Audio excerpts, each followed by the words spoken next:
Cousin Sal's winning weekend. Come on in, pull up a Yule stool, make yourself at home. We are ready to spread holiday cheer using Week 16 spreads. We're going to break them all down with our very own Gridiron Grinch, Harry, and it's beginning to look a lot like the college football playoffs tonight. It all kicks off with Indiana heading to South Bend to take on Notre Dame, and we've got ESPN's Heather Dinich here to talk about who she likes in that one and which team could play spoiler moving forward. That's coming up, but first, let's start with perhaps our most dangerous segment. It involves our producer, babyface Joel Solomon, throwing a crumpled up piece of paper with a thought written on it. I'll catch it, I'll read it, and I'll give you my thoughts on the issue. We call this Tossing Topics.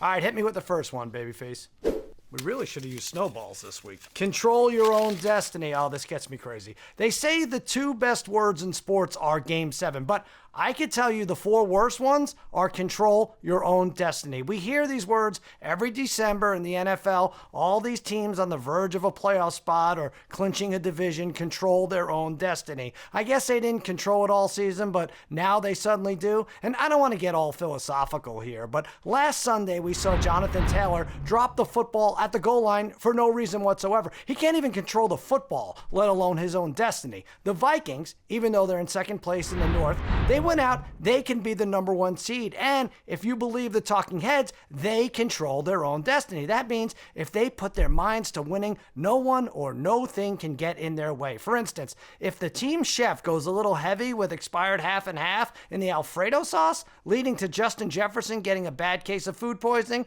doesn't matter, Vikings still in control. Or if on game day, a disgruntled equipment manager who didn't get a nice holiday tip unloads itching powder in the team laundry, doesn't matter, still all Vikings. Even the announcers who insist on cursing a kicker by mentioning that they haven't missed a field goal in 3 months, no effect whatsoever. Do not talk to me about an announcer's jinx. Michael Badgley has not missed a kick all year, field goal or PAT. Well, then I won't say even talk about it. 29 yards. About it. Here's Badgley's kick. Oh, my gosh. Oh, no. Look, I know we want to Steve Kornacki everything, but we need to put a huge asterisk by the term control their own destiny. Not even Destiny's Child controlled their own destiny. Say my name, and toss me another one, babyface. Airball. Should Mahomes play? All right, well, it seems like Patrick Mahomes is going to play tomorrow, but he gave the KC faithful quite a scare last week after rolling his ankle and limping to the sideline. But if you thought you were nervous because you have Mahomes in your fantasy playoffs where the winner gets like $60 and a case of Rolling Rock, think how Netflix was feeling. The streaming service paid $150 million for the exclusive rights to air 2 games on December 25th. And let's face it, Carson Wentz isn't good enough to headline a game on Quibi at this point. Imagine if they paid for a Mike Tyson-Jake Paul fight and instead of Jake Paul, actor Aaron Paul showed up. I probably still would have lost money on that, but you get the point. The truth is, if Mahomes re-aggravates the ankle and is even remotely hurt, he shouldn't play on Christmas. Even Taylor stopped going to the Chiefs games. She skipped last week in Cleveland, and rightfully so. She'd rather be stuck in a room with all of her ex-boyfriends and get pawed by one member of the dog pound. I don't think they should risk it, even if he is healthy, to be honest. But Netflix needs something in return. So how about instead Netflix airs a live roast of Patrick Mahomes, and everything is on the table. Patrick's Kermit voice, his annoying wife, the more annoying brother, his boozy dad, or at least feature Jackson Mahomes in a real-life version of Squid Game. I can't be the only one wishing for that. All right, hit me with one. Blaming people for fantasy losses. All right, brutal loss in my West Coast Fantasy League. I dropped the quarterfinal game, and now I'm going to drop a name. I lost to Hollywood's handsome John Hammond. As a result, my season is over, and now I have to listen to his smack talk, and somehow he locked me into a Mercedes E-Class hybrid MSRP 4%. The only thing that first chases is possibility. Exhilarating stuff. I lost by just 8 points, and who do I have to blame? Not myself, no. I blame producer Mikey Meatballs, who told me to start Tua Tagovailoa over Bo Nix. The difference, 9.7 points. That switch would have, of course, put me over the top. And you have anything to say about this, Mikey? Yeah, I got Matthew buried by Mikey Meatballs. Why did I listen to Mikey? I didn't ask him anything fantasy related all year. This is a guy who last Sunday during the early games was watching the Islanders on his iPad lose to the Blackhawks. But when my fantasy football season was on the line, he decided to give me his 2 cents on Tua. Listen, I don't like it when coaches throw players under the bus yet. Anytime it happens in fantasy or betting, I am quick to blame anyone else for taking their advice. Right, Mikey? All right, I promise if his mouth wasn't taped up, he'd surely agree with me. All right, that's going to do it for Tossing Topics. Now it's time for my irrationally angry attempt to make rational sense of a somewhat irrational bet. It's Wager Rager. All right, as millions of parents are game planning each night for their elf on a shelf, I've got my eye on two elf-sized quarterbacks squaring off in Carolina on Sunday, Kyler Murray and Bryce Young. Now, I'm allowed to talk because I am a very tall man. You can't tell from television, but trust me, I am 1.72 meters tall, and don't even bother converting. It's a lot. Anyway, this elf-inspired matchup is so perfectly timed that Will Ferrell should be the honorary candy cane coin flipper. The spread on this reindeer game is Carolina plus 4.5, but I'm in the spirit of giving, and since this time of year, good things come in small packages, I'm looking at that specifically being Kyler Murray to run Rudolph all over this Panthers defense that has allowed the most rushing yards this season. So take Kyler over 23.5 yards rushing right there on FanDuel Sportsbook. And when you win, the next round of eggnog's on you. All right, let's take a quick break. And when we return, ESPN's Heather Dinich joins us to preview Indiana Notre Dame. And I will demand to hear a good reason why the committee gave undefeated Oregon the hardest path in the bracket. That's next on Cousin Sal's Winning Weekend.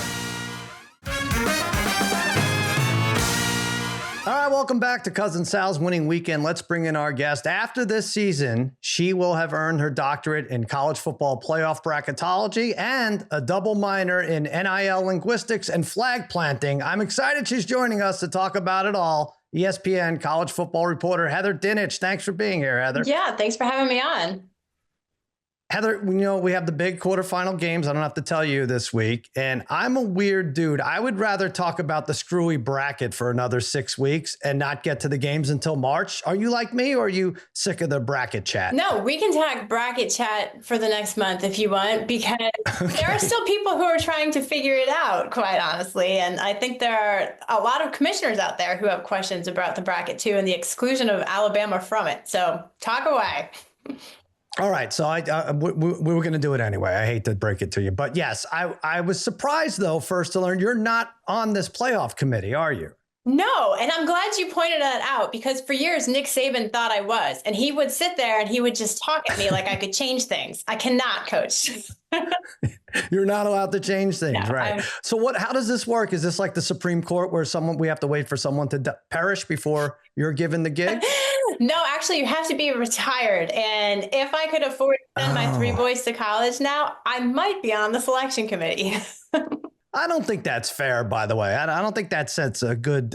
I get it. Maybe they're rewarding people for retiring, but if you're retiring, maybe you're not following these games as closely as you should be. Do you get the sense that that could be the case with some committee members? Well, I should clarify. If you're a member of the media, you have to be retired. So I see. Yeah, okay. There are sitting athletic directors on there. There are Hall of Fame coaches on there. The star power's gone down a little bit since Condoleezza Rice rotated off, but they typically serve 3-year terms. And so, but to your point, I mean, you can't constantly watch games from 12 noon until 2 a.m. So they do, well, I do that, but I get paid to do that.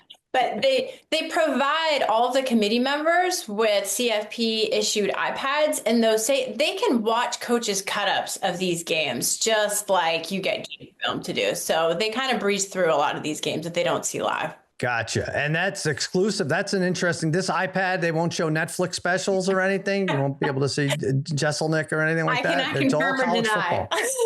I gotcha. All right. So let's talk about this. What surprised you most about this bracket? My 2 biggest surprises are Penn State got an easy road and Oregon got screwed. Are those the top 2 on your list, or does something else jump out at you? No, I think the fact that the number 1 seed potentially has the most difficult road to a national title, to me, is bananas, right? Because you're supposed to reward the number 1 seed, and it feels like in every other sport on the planet, that's what happens.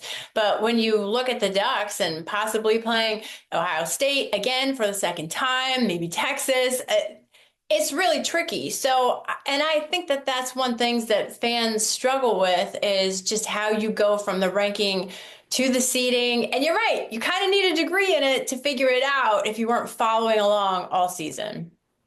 Yeah. And so I think the reason for that is, the big reason is, to the committee's credit or whatever, to give them a little break here, is they're locked into giving Boise and Arizona State pretty much a 3 and a 4 seed, which will make it tougher for Oregon because they won't be able to play either of those teams until later in the bracket, whereas a Penn State will be able to jump on there. Am I right with that? Well, right. And it is important to understand for your listeners that the 5 highest ranked conference champions were guaranteed spots in this bracket. So it doesn't matter if they're a 3-loss, 17 ranked Clemson or wherever they might be. If they're the ACC champ, they're getting in this. I'm leaning towards the 12 best teams, period. And I know there's a sense out there because I'm a college football fan first. That's why I do what I do, because I love this sport and I want to see the best teams play. If there's a team out there that's ranked 20th with multiple losses, are they really one of the best teams in the country?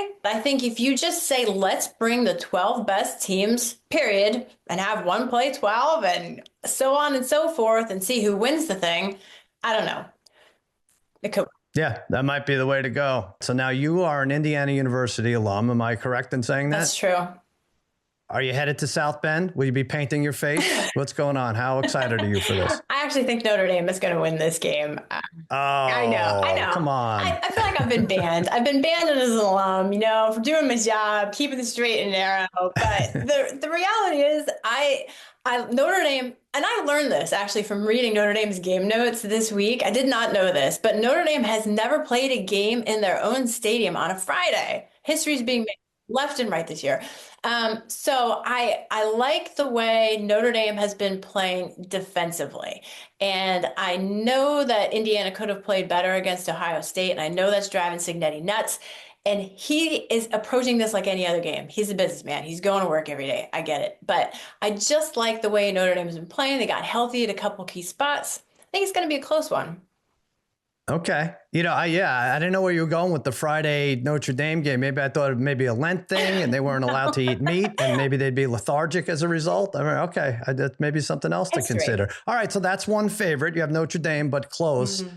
Let's make some money. Who's an underdog on Saturday? Do you think that could prevail? My biggest upset to watch is Boise State over Penn State in the Fiesta Bowl.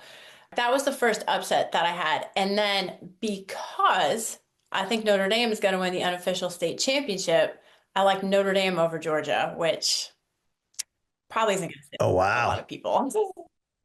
Oh, man. That's a fun ratings grabber, though, for sure. No doubt about it. But all right, Notre Dame over Georgia. What do you think the future holds for Deion at Colorado and Travis Hunter and Shedeur Sanders? Where are we a year from now with those guys? Well, I still think the future's bright for Colorado, even though this could be the last snapshot probably of all of them on the field together. And Travis Hunter, full disclosure, got my Heisman vote. I think he has done things that we have not seen in decades and is very deserving of that this year, regardless of what their record would have been.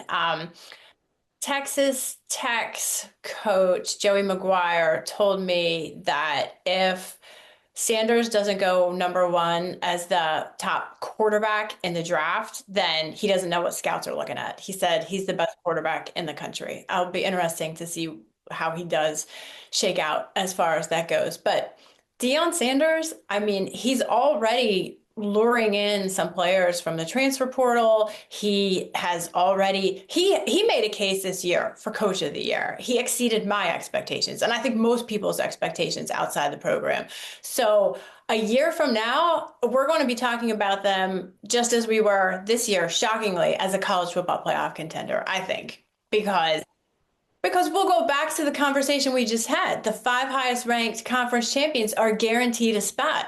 If you can win the Big 12, you're in this thing with 2 losses, with 3 losses. And that's why the pool of candidates went all the way down to Colorado heading into the week of the conference championship game or the week before. And they were ranked like 20th or 22nd, right? So if you take that view of it, to me, there's no reason not to keep the expectations high for that program. Yeah. Well, I mean, I don't think college football could ask for anything better than Belichick against Deion. I'm trying to figure out how it would work ranking. I mean, I guess one would have to win the ACC. One would have to win the Big 12. Yeah. And still, I think it'd probably have to be a second round matchup. But can you imagine the fireworks if it's Belichick against Dion? What can we do to make it happen? Let's make it happen. Well, I'm the czar of college football. It's done. Yeah, they'd have to rank everything czar. You'd have to go and talk to the other sub-czars and make the rankings work out. So we're seeing GMs now at universities. Never saw that before, right? In terms of sports, Andrew Luck gets his position at Stanford. Our pal Mike Lombardi's at UNC. They just announced Lil Wayne got the GM gig at University of Houston. No, that's not true. But is there another name you could see becoming a big football GM? Not off the top of my head, but it's a brilliant move. And, with all these naysayers out there about Belichick saying, oh, he's 72 years old, 73, whatever it is. How's he going to relate? Just stop, because he's already ahead of his peers, because college football has never been more similar to running an NFL program right now. And so when you have a GM in your front office to help manage all of these deals and the salary cap and what's essentially free agency right now, you're winning. Okay. So right. I don't care if you're at a basketball school. If you are Bill Belichick and you've got the people around you to run it, you're absolutely in position to contend for a national title. All right. You've said it all, Heather. Now, listen, we talked this college football bracket. I wanted to give you another type of bracket to fill out. It's also very timely this year. Besides your love of college football, you and I have another thing in common. We both have 3 boys, right? Unless you lied about that in your Twitter bot. Okay. So what we've done is we've come up with a bracket for worst kids' Christmas presents, right? From a parent's perspective. What is the worst, as looking on as a parent, would you say is the worst? So let's do the 1 versus 8 seed first. All right. Uh-huh. The 1 seed, a drum set, the 8 seed, a Baby Shark album. Neither one pleasant to the ears, I would say, but you have to have one advancing. As a parent, which do you like to see least in your house? Least Baby Shark. That's easy. Baby Shark. Wow, that's a big upset. That's a gigantic upset. All right, Baby Shark advances. Uh-huh. The 4-5, paintball gun or Ohio State sweatshirt? I'm going paintball gun because they hurt. They hurt, right. And it creates a mess around the house for sure. Okay. All right. So that's interesting. We're not going to reseed here. We'll keep going. Legos or fart spray? Oh, that is so easy. Fart spray. I don't need the fart spray because I have the farts because I have the boys.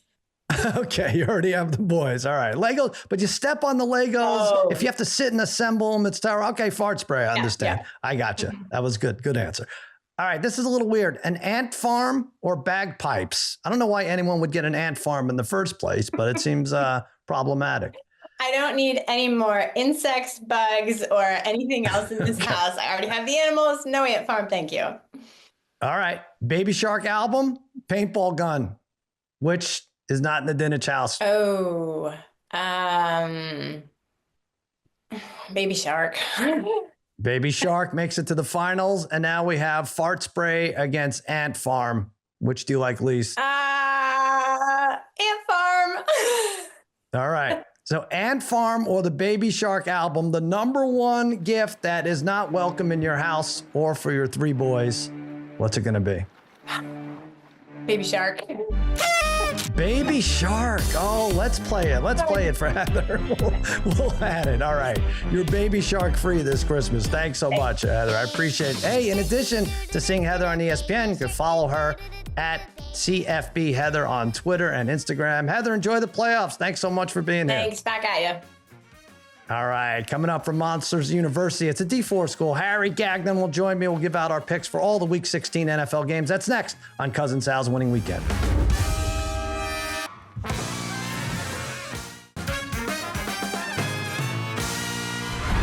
Welcome back to Cousin Sal's Winning Weekend. Hey, we've got a big weekend of NFL games to get to. A few teams who still control their own destiny. And so here to help us run down Week 16. He's not from the North Pole, but he is from Oswego, New York, which is actually much, much colder. Here to deliver his own Christmas cheer by way of teasers and parlays. Ho, ho, hold your horses for the wealth on the shelf. From the Against All Odds podcast, it's Harry. What's up, Harry? Happy holidays, Sal. How's everything? Everything's great. Is everything good for you? Have you done your Christmas shopping yet? And for No. your lovely wife, Angie? No? No, not yet. Yeah. But I'm in this nice green, though, right? And look, I do see you may have to sell the elf costume, right, to make some money to gamble on these games. You're looking Gotta do good, something. Harry. I love it. All right. All right. go. Okay, week 16. Let's do it. Let's start with the Chiefs. I know you love the Chiefs so much. Hosting the Houston Texans at Arrowhead. This line has moved all over the place. They didn't think Mahomes was playing, so the Texans opened at 2.5-point favorite. Now, guess what? He's not even on the injury report, Mahomes. So they're a 3.5-point favorite. He's a 6-point swing. I guess he's a really good player. He must be. They covered last week. The Chiefs did against the pathetic Browns. Now they're up against a playoff team that hasn't shown a ton over the last 6 weeks. I hate to do this to everyone out of the gate because it's so miserably high. It actually went from 156 to 174, but I'm taking the Chiefs on the money line. I'm not going to screw around with the points. They're going to win.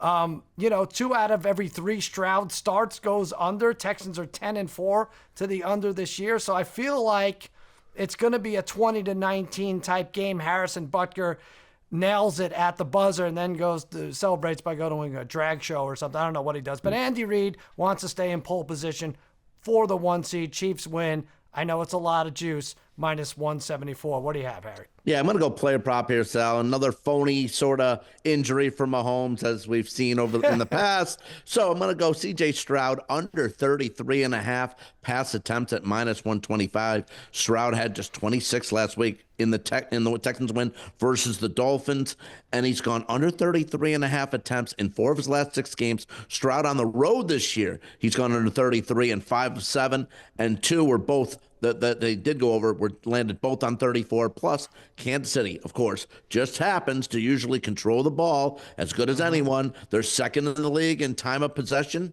Give me under 33.5 pass attempts by C.J. Stroud. You say that like that is fixed also, the time of possession. It is. You just add 7. Well, it is because of the 3rd and 16s. They get an illegal, a holding by the defense, control the ball, another 3 downs to go. That's how, What a that works. disgruntled elf. I've never seen anything like it. All right, let's go to another game. Babyface Joel Solomon's Pittsburgh Steelers go to Baltimore. Yeah, the Ravens are 6.5-point favorite. This is a fun game. I have a nice fun parlay with Simmons and Joe House and our friend Hench.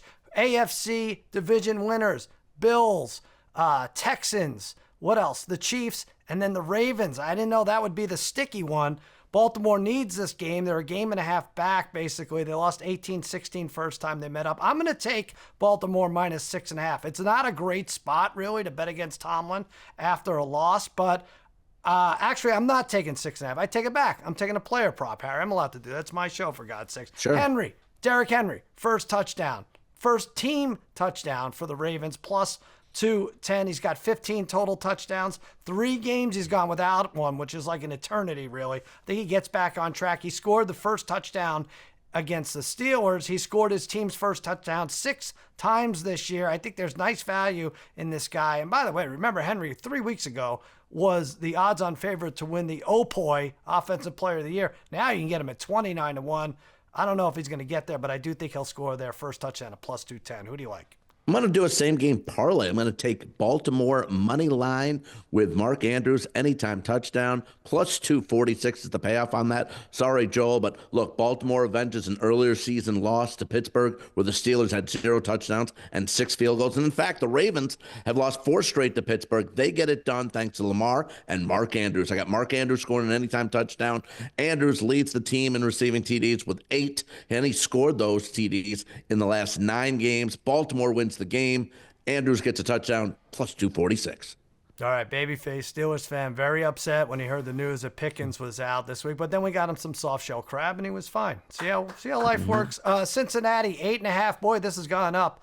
8.5-point favorite, 46.5 is the over-under against Cleveland. I know everybody loves the Bengals and can't understand how unfair it is that they're losing all these games, and Joe Burrow's probably not going to make the playoffs. Slim margin, not a big margin of error there, but how about this? Win an easy one against the Browns, win by 8 or more. That's what I'm betting. Listen, I know Lou Anarumo's defense has been disgusting, but it's going up against Dorian Thompson-Robinson. That should be the fix, I'm thinking, this week. So I'm betting betting the Bengals minus 8.5. Like I said, I don't like losing that point there. It was 7.5. 35 points in 4 of their last 6. I know it's a division game, but they won by 7 in Cleveland and didn't even play very well in that game. Stefanski only has a 35% cover rate against AFC North opponents. This one gets out of hand. I think it's 31-13, Harry. Cincy's slim playoff hopes remain alive. What do you like? I love it. I'm taking Cincy. My Cincinnati Bengals over 27.5 points at minus 110. Burrow and the Bengals still have playoff hopes dancing in their heads. Burrow and Jamar Chase have been awesome all season, despite what the record says. Cincy has scored 27 or more points in 6 straight games and are averaging, Sal, a whopping 34 points over those last 6 games. Bengals against a banged-up Browns team over 27.5 points. I like it. I think it's probably the best teaser game on the board, too. All right, Arizona, 4.5-point favorite, 46.5 there in Carolina. I had the fun thing with the tiny quarterbacks back in Wager Rager earlier in the show. This is a tough one to pick and to watch. Kind of remarkable that these two teams even have 10 wins combined at this point, but neither is trustworthy. So I'm going to take the stack of points with Carolina and keep my fingers crossed. Don't let the Cowboys loss fool you. That team is a powerhouse. The Panthers will be okay. They're going to rebound. Cardinals, on the other hand, 4-14 straight up in their last 18 road games. Panthers have covered 5 of the last 6, the Cowboys being the road bump. Bryce covers this Munchkin matchup. 26-24 final. Who do you like, Harry? I'm going to go Cards second half. Spread of minus 2.5 here. Arizona still are fighting for the NFC West title. Carolina may play tough in the first half here after basically doing nothing against Dallas last week. Cards pulled this game out thanks to their run game. James Conner had a great game last week. Kyler Murray takes off running a little bit here too, who has had by second half this year wins. The Cardinals do against San Francisco. Miami pulled those 2 games out on the road late in the second half. I'm going to take Cards second half minus 2.5 against Carolina. So, all right. I think you're taking Cards second half minus 2.5 there. I think that's what we got. All right. Philadelphia minus 3.5 at Washington. I'm taking the Eagles here. They're just better. You know, we should see a big Barkley game. Washington's 24th against the run. Barkley already went for 146 and 2 touchdowns the first time they matched up.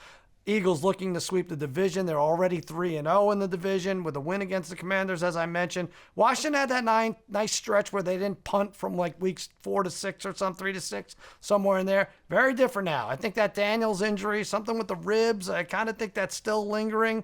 And even their wins are sketchy. That against New Orleans, that was ridiculous. Philly secondary playing very well. They're 5-0 against the spread in their last 5 road games. And they're dialed in, despite the fact that their coach is an absolute lunatic. The 1 seed is in sight. 28-19 Eagles win, clinch the NFC East, and move closer maybe to that 1 seed. What do you have, Harry? Same game parlay, Sal, plus 177. It pays. I'm going to take Jaden Daniels under 212.5 passing yards. 4 of his last 6 games, 209 or under. I'm taking Washington's team total under 21.5 points, and I'm going to have the adjusted line of under 55.5 in this game. The last time these two teams met, it landed on 44. 10 of the last 12 meetings for Washington in their games have gone under that 55.5 too. So under 55.5, Commanders under 21.5. Jaden Daniels under 212.5 passing yards pays a plus 177. All right, not bad. Atlanta, 8.5-point favorite. This was 9.5, went down to 8.5, 42.5 against the Giants. They got by the Raiders on Monday night, the Falcons did, but no one was impressed with their offense, especially the coach, and so they made the change. No Kirk Cousins. Enter Michael Penix, who threw me a cat. I mean, we've seen this before and over and over and over. I had a lunge for it. Radio Row, Harry, you were there. I was right there. Remember, you're right. Did you think I was going to get there? I mean, I had to catch up to the pass. Listen, at any time, I'd love to slam you, but that was a great route you ran. It really was. Thank you. It really was. Thank you. Well, It was the route. I mean, no one runs better Radio Row routes than I do. I'm taking the team total under 26.5 for Atlanta. Giants allowed a little over 21 a game to the other 3 NFC South teams. Just asking a lot of Penix here in his first game. Should be a lot of underneath stuff, a lot of Bijan, a lot of, long drives. I don't think they get to 26.5. 23-13 sounds right to me. That would be plenty out of this Washington alum under 26.5. team points. What do you like? At even money, both teams will not reach 15 points here. Falcons have plenty of issues lately, and they have, like you just mentioned, Michael Penix, the rookie, going this week. He takes over for a team that has scored 15 or less in 3 of the last 4 games. And speaking of issues, the Giants have had 4 different quarterbacks play this season, and they've gone under 15 points in 3 of their last 4 games. One of these teams don't make it to 15 points. How about that? Right. Okay. We finally know what you're saying, because Harry emailed us. We email the picks every week, and Harry emailed, no, they both, Atlanta and New York Giants, score 15 or more points plus 100. And I was like, you know what? Let the producers figure out what this elf is trying to say here. Indianapolis, 3.5-point favorites versus Tennessee, 42.5 is the over-under. Harry, you're a big NFL conspiracy theorist. Do you think the league demanded that the Titans start Rudolph the Sunday before Christmas? Oh yeah, you know what? Why not? I mean, look, Levis. I mean, Levis just is so bad. He's just so bad. You have to do something, right? I know. I guess I'm talking more about the Rudolph. And I know. I get it. I don't know. All right. Well, listen, the Colts won a close one the first time they played. Both, boy, they really are bad to bet on. But the Titans are an exquisitely bad team to wager on. And NFL works 2-12 against the spread this season. 2-5 against the spread as road underdogs in 2024. I'm taking the Colts minus 3.5. They're undefeated in the division, Harry, 4-0. Jonathan Taylor, more familiar with the home end zone, maybe. No mysterious, non-contact fumbles at the goal line this week. Rudolph loses this reindeer game. See what I did there? 29-20. Give me Indy minus the points. And this game can get the hell off my TV at any time. Who do you like? Well, yeah, I mean, it's risky taking either team. They make so many mistakes. I'm going to take the over. Over 42.5. Whether it's Rudolph, whether it's Levis, whether it's Richardson, all 3 quarterbacks are capable of pick sixes being thrown. But 3 of the last 4 games for both Indy and Tennessee have gone over 42 points, so that's what I'm going to go with. Yeah, this game's garbage, Sal, but give me over 42.5. All right, there you go. Detroit now on the road. Going to Chicago, 6.5-point favorite, 47.5 is the over-under. I don't really like this game much at all. The Lions have nobody left on defense, and I mean nobody. 22 players on IR. Most of those are defensive players. Meanwhile, this might be the only team it might not matter against because Caleb Williams takes so many sacks. I think he's got 58. David Carr's record is 70. Body language is terrible. He's laying down on the bench. I'm going to take a prop, though. I'm staying away because it could be a backdoor cover type situation. I'm going Swift, DeAndre Swift, anytime touchdown, plus 130 for Chicago. He's had 5 touchdowns. It's been a minute since he scored. His carries have increased, though. He had 19 last week, 27 red zone touches, which is almost double Roshan Johnson, the second running back for the Bears. So I think he'll get it down low. I think they're done handing it to the backup center and having the center come in as a fullback and not introduce himself or whatever, check in. I think it's a DeAndre Swift. They're not going to screw around. He's going to get the touchdown, plus 130. What do you have? I'm going to go. I do like the Bears here, Sal, but I'm going to do a little adjusted line. I'm going to go over a touchdown. I'm going to go plus 7.5 at minus 142. Now, Chicago has had a tough season, no doubt about it. But this Detroit team is feeling tough times with a plethora of injuries. The Lions have won by 3 points in 3 of their last 5 games, and that includes Thanksgiving Day when against Chicago, and Caleb Williams had 3 touchdowns in the second half of that game. The Bears beat Detroit last year at Soldier Field, and Detroit has only beaten the Bears by more than 7 points in Chicago one time since 2008. Wow, that's menacing. And you use the word plethora. Very, very scary. All right, Rams on the road at the New York Jets. They're going to MetLife, a 3-point favorite. 46.5 is the over-under. This is one where I just feel it's too easy to pencil in the favorites, the Rams. Of course, they're better than the Jets, but I hate to say it. Rodgers has been not lights out, but lights on a little bit, dimming a little, but, he's really developed some great chemistry with Devontae Adams. Who would ever have known it would take this long? Weird West Coast to East Coast game, like I said. McVay, I know, team benefits from rest because they played last Thursday. Temps in East Rutherford, though, in the high teens on Sunday. I don't expect Cooper Kupp to put up a 0, but Stafford will still have a tough time moving the ball against this top 5 Jets pass defense. They allow about 193 yards through the air a game. For what it's worth, Rodgers 8-0, Harry, against the spread versus the Rams. That's the most for any quarterback against any team. That's the longest streak against the spread. Give me the Jets. I know it's gross. I'm going to say 21-17. They walk away with a win. I hear you, Sal, but I'm gonna go. I'm gonna buy the half. I'm gonna buy it up to 3.5 at -122. The Rams are rolling with 3 wins in a row and 4 of the last 5. But yeah, you mentioned the Jets rallied to beat the Jags. Rodgers to Adams in the second half was like their old days in Green Bay.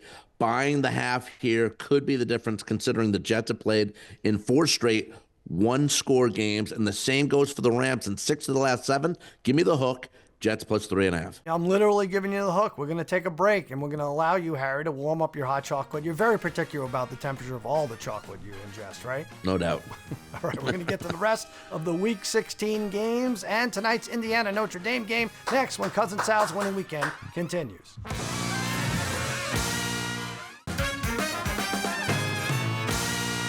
All right, welcome back to Cousin Sal's winning weekend. That elf who's breaking the shelf is my pal Harry. Let's not delay or get to the rest of the Week 16 slate. This should be a good one, Harry. Vikings are good. Yeah. Really, really good. They had to head to Seattle, take on the Seahawks, battling for the NFC West crown. Minnesota battling for respect. Like I said, they're 12-2, and no one believes it. Geno Smith looks good to suit up. Zach Charbonnet may not play, and he was filling in for Kenneth Walker, who was also a little iffy. I'm not sure why I keep doing this, going against the Vikings. I'm doing it again, though, at least on a teaser, bumping this up to 10 and 49.5. The real line is Minnesota -3 and 42.5. I'm going to take a 7-point teaser here. Part of my cold weather, no one scoring this week mantra. Also, the regular under is 6-2 in Seattle's last 8 games. The regular under is 5-2 in Vikings' last 7 games. So I'm going to tease that under. Seahawks find a way to keep this close. I feel like the Bears were kind of in that game against Minnesota. So were the Cardinals, so were the Titans, so were the Jaguars. Vikings seem to pull it out somehow. Let's say 23-17. Geno and JSB hook up to keep it close, but 23-17 final. What do you like? I'm kind of with you there, Sal. I'm going to take the Seahawks first half team total over 9.5 points at -135. And yeah, Seattle was awful versus the Packers last week at home, but the Seahawks are still alive for the playoffs and need to start off strong here. The Vikings coming off a nice win against Chicago, but it is on a short week for them. And maybe Darnold had some issues, especially early. Seattle has scored 16 and 24 points in two of the last 3 first halves. Come on, Seattle, wake up at home. Over 9.5 first half. They're not listening. You could give your pep talk if you want, but maybe they are listening. I don't know. All right, Buffalo 14.5-point favorite. They're home, and 46.5 is the over-under against New England. This is probably my worst bet on the board, and I'm only getting even odds for it. I'm taking the Patriots plus 14.5. I know the Bills are red hot, at least offensively. They average 32 points a game, and it's actually even better than that recently. First meeting against the Patriots. So far this year, they play them again on January 5th. I'll reluctantly take the Pats plus 14.5. Tough for Buffalo to get up for New England after these monster games, right, against the Rams, and then they beat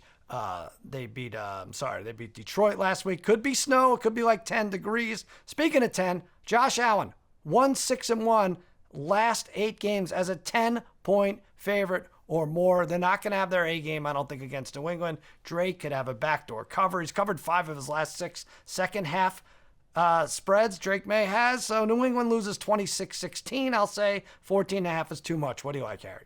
I'm with you, Sal, and that's where I don't think the Bills are going to have their A game here. So I'm going to go under their team total of 30.5 points at -116. But now, look, did the Pats give up 30 points to Arizona last week? Yes, they did. Did the Bills score 30 or more points in 8 straight games? Yes. Did Buffalo score 48 and 42 in the last 2 weeks? Yes, but I'm still going with the under 30.5. I agree with you. They don't bring their A game. They rely on their defense. Josh Allen takes a little bit of break with all these tremendous stats he's putting up. They rely on their defense, and the Pats actually have held opponents to under 30 points 5 of the last 7 games. Bills under 30.5. And like you said, they played the Pats again in a couple weeks, so under 30.5 here. All right, it's scary, but we're both going against the Bills. Weird. All right, Miami home 1.5-point favorite versus San Francisco 44.5 is the over. And this is a Romo Nance game, Harry. I mean, there's not much to choose from. So I know they thought this was going to be good at one time. They're actually lucky to get this one. Two teams that not going to the postseason. Lock it up. I said it. They're not. 49ers, Dolphins. We're going to see some offense, though, after seeing very little out of these teams last week. So I'm going to go over 44.5 from the Action Network. Tua has started 2 games after Miami scored under 20 points. 1-1 and 0-2 against the spread, but more importantly, scored 32 and 27. The 49ers, 25th on third down defensively. That's where Miami struggled. So the Dolphins should score their points. Purdy is on some rest. Lots of talk about whether they're going to re-sign him. Lots of talk about Shanahan. Has he lost his mojo? Well, I think there's an offensive spurt. One more week at least. You know, Deebo Samuel can't just drop every single pass that's thrown to him. There's going to be points in this game. 29-24. Who wins? Who cares? I'm going over. I'm going to go George Kittle over 64.5 receiving yards, Sal at -114. Kittle leads San Francisco in receptions, yards, and touchdowns. He had a season high 2 weeks ago where he had 151 against the Bears. And Miami's pass rush has been soft all season. All right, Vegas, 1.5 point favorite, 40.5. Jacksonville comes to town. This game is a dog, and I'm not saying take the dog because you probably shouldn't take anyone, but Mac Jones, Desmond Ridder, I guess it's just a stay away. Only 4 games, though, in that late afternoon window. Don't utilize the 4 box on YouTube TV. Try to block it out with your hand, or if you have masking tape, use that. There's so many different ways to not have to watch this game. We have to give a pick, so I'm going to give a player prop. Tank Bigsby under 12.5, longest carry -105. 11 of his last 13 on the road. He's gone under for longest carry, 13 yards. I'm going to bet on it happening again. Anybody who's had him in fantasy and is looking for him to break out, well, you know what I'm talking about here. He's only gone over 42 total yards once in his last 5 games. Don't think he breaks one. Raiders surprisingly decent against the run. They're in the top half of the league in that department. Tank's longest rush total go under 12.5. Harry, you are picking a winner. What are you, a psychopath? You're picking a side here. I'm calling this the bag of coal game, Sal. But I am going to take the Raiders. I'm taking the Raiders money line at -116. Not that the Raiders are any good or anything, that's for sure. But Jacksonville is 26th in scoring, 27th in points against. Plus, if the Raiders and the Giants lose out, Las Vegas will have the #1 pick in the draft. So leave it to the Raiders in typical Raiders fashion. They win this game and blow the #1 pick in the draft. Give me the Raiders very reluctantly on the money line at -116. I could see it. Losers find a way to lose, even if it's draft picks. So it's going to be interesting. All right, now, here we go. Sunday night, Tampa Bay, 3.5 point favorite at my Dallas Cowboys. Remember when the Cowboys have really gotten their act together? They used to get killed at home. I remember. I'm old enough to remember. 48.5 is the over on that. I'm not going to pick against my team. FanDuel put out a graphic, Harry, that the Cowboys have a 0.1% chance to win the Super Bowl. So I'm on a wait list for Super Bowl tickets. I reserved the Southwest flight to New Orleans. I am not giving up hope here, but Tampa Bay probably going to win. Probably going to move the ball like they did against the Chargers in addition to creating turnovers. I'm most impressed with their run game, so I'm taking Bucky Irving over 72.5 rushing yards. It's Irving and White, but mostly Irving. Buck the Duck. You love Bucky. You love him. Pretty good, man. Yeah. Hit this number in 4 of his last 5 on the road, where he averages 92. Cowboys 29th versus the run. They allow 136 on the ground per game. I think this is pretty easy. Irving, 73 plus. What do you like? I'm going to take the Bucs. I'm going to lay the points, -3.5. I know your Cowboys, Sal, have won 3 of the last 4. But at home they have 1. Yeah, but they have But they have a grand total of 1 win at home this year, and that's against the Giants, where they always beat the Giants. Tampa Bay has won 4 in a row and have averaged 31 points in those games. Just too much firepower for the Bucs overall. Baker, 32 touchdowns this year. The Bucs take care of the boys and cover, lay the 3.5. All right, Monday night. This is a bad one. You got to figure out how to pick the Packers because they're going to win. They're laying 14.5. The over-under is 42 against New Orleans, a weird Saints team, right? They won their first 2 games against the Panthers and the Cowboys by like 75 points, and then they hit the skids, and Carr got hurt, and you had Hayner and Rattler, and they barely beat the Giants, and then they screw over Washington teasers and stuff like that with a last-second gasp.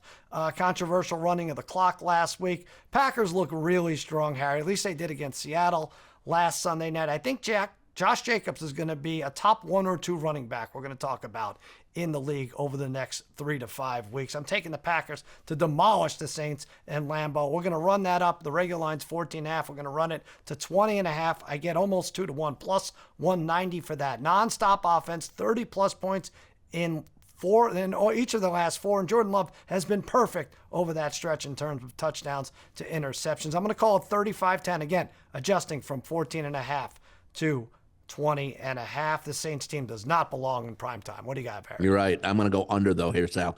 Under 42.5. Green Bay doesn't have to run it up versus a banged-up Saints squad.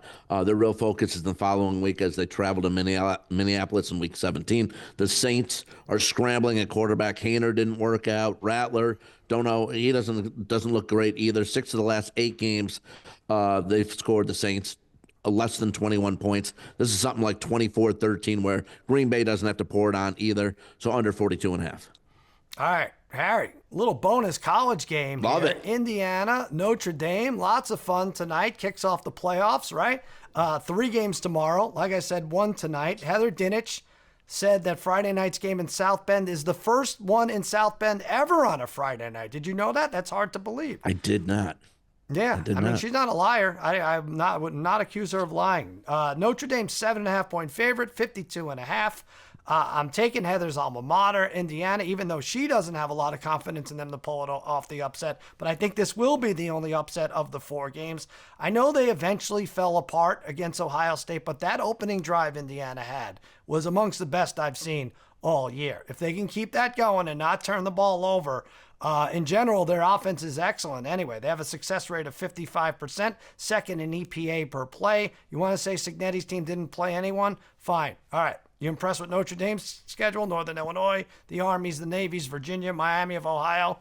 That's good. That's what you like. I think Nathan Rourke and Riley Leonard is a wash in terms of quarterbacks. Rourke, 27 touchdowns, 4 interceptions. He throws well downfield. Notre Dame should get their big runs here with Jeremiah Love and Jadarian Price.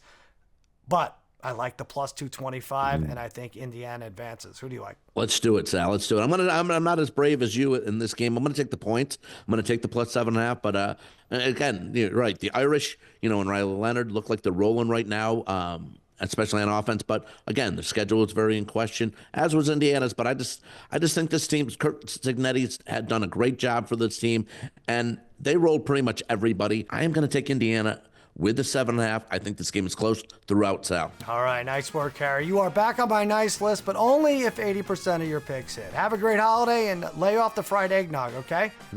We're going to be right back to wrap things up on Cousin Sal's Winning Weekend. Stay tuned. All right, welcome back to Cousin Sal's Winning Weekend. That does it for this week and for this year. My thanks to Heather Dinich, really hoping no one gets her kids a Baby Shark album for Christmas. Thanks to Harry, and I know I give him a hard time, but in the spirit of the holidays, he really does deserve it. And thanks to this hardworking crew here at FanDuel TV. Let's hear it for everyone. They put the show together every week, providing original audio and video for all to enjoy. And most importantly, thanks to all of you for watching and listening. And please, always remember, you may feel like an underdog, but just know you're all my favorites. Happy holidays and happy handicap.